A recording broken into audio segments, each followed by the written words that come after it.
Analysis: despite recent talks between North and South Korea, which have cooled tensions slightly, the regime in Pyongyang is still the biggest global issue facing Donald Trump. The international community has looked on with anguish at Trump and Jong-Un's verbal sparring matches. Getting North Korea is one of the issues that has defined the first year of Donald Trump's presidency, combining a number of elements the global community has come to expect from the White House incumbent: vague statements, bravado and a flurry of Twitter messages. In an interview this week, Mr. Trump said that the US was playing a very, very hard game of poker and you don't want to reveal your hand, but what is certain is that the stakes over the North's nuclear weapons program certainly increased throughout last year thanks to a mixture of the increase in missile tests by Pyongyang and a similar lift in the intensity of the rhetoric coming out of Washington. This year started with talks between North and South Korea, where the pair have agreed to march under a unified Korean flag as the North send a team to February's Winter Olympics held by its neighbor in Pyeongchang. The first high-level talks between the two nations in more than 2 years are a sign of a thaw, although whether it leads to any more movement after the games is open to question. It was an easy win for North Korean leader Kim Jong-Un to agree to a move that will give the country exposure and offers them a level of legitimacy in an international setting they have not had for a while. The recent mistake in Hawaii, where a false alert of a ballistic missile threat caused panic, shows how quickly things can change, and Mr. Trump is seemingly in no mood to play down the threat, saying Pyongyang is steadily advancing in its ability to deliver a missile to the United States, a move that Mr. Kim has repeatedly threatened. "They're not there yet, but they're close. And they get closer every day," Mr. Trump told Reuters. While he has previously said he is open to getting involved with talks with North Korea, his latest comments suggests he may have cooled on the idea, saying he was not sure that sitting down will solve the problem. Answering questions in the wake of each North Korea missile test with "Well, see what happens," one of his favorite non-committal answers, or "Well, take care of it," and not what others want to hear. While a pragmatist like Mr. Trump wants to keep options open, including military action, vague statements open the door to miscommunication. While he has had some personal success on a visit to the region in rallying those to his cause, officials in the United Nations have often sounded exasperated as they repeatedly urge caution and a return to negotiations.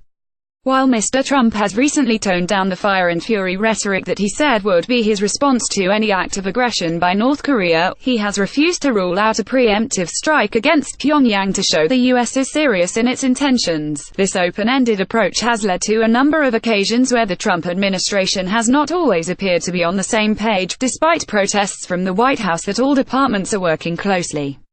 One recent example in mid-December was Secretary of State Rex Tillerson saying that the U.S. has no preconditions to starting talks with North Korea, only for White House officials to brief that that was not the case. 3 days later, Mr. Tillerson was back out in public and suggesting that Pyongyang would have to work its back to the negotiating table by halting its missile tests for a prolonged period, a position more in line with the White House.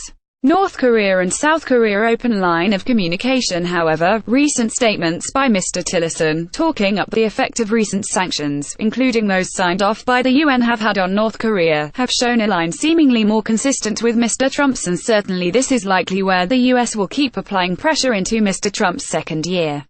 "We are getting a lot of evidence that these sanctions are really starting to hurt," Mr. Tillerson said, citing intelligence and anecdotal evidence from defectors.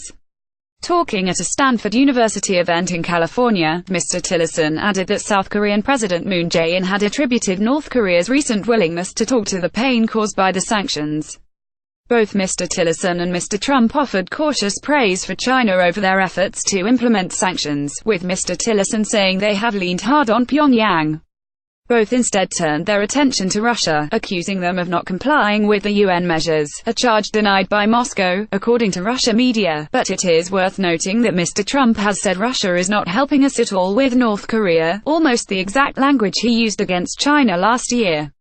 As for direct diplomacy for the U.S., a recent report by Lisa Collins, a fellow at the Center for Strategic International Studies, on 25 years of diplomacy by the U.S. with North Korea suggests that provocations from Pyongyang have slowed during times the country has been invited to the negotiating table. Mr. Trump has blamed his three immediate predecessors, Bill Clinton, George W. Bush and Barack Obama, for failing to resolve the crisis, but has talked up his own mental aptitude. "I guess they all realized they're going to have to leave it to a president that scored the highest on tests," he said. A prudent course may be to see where discussions between North and South Korea go and instead apply pressure on other nations. The carrot-and-stick approach applied to China, and now potentially Russia, may not be subtle, but it does lessen the need for a direct confrontation, rhetorical or otherwise, with Mr. Kim. More about Donald Trump, North Korea. Kim Jong-Un. Trump's first-year reuse content. We use cookies to enhance your visit to our site and to bring you advertisements that might interest you. Read our privacy and cookie policies to find out more.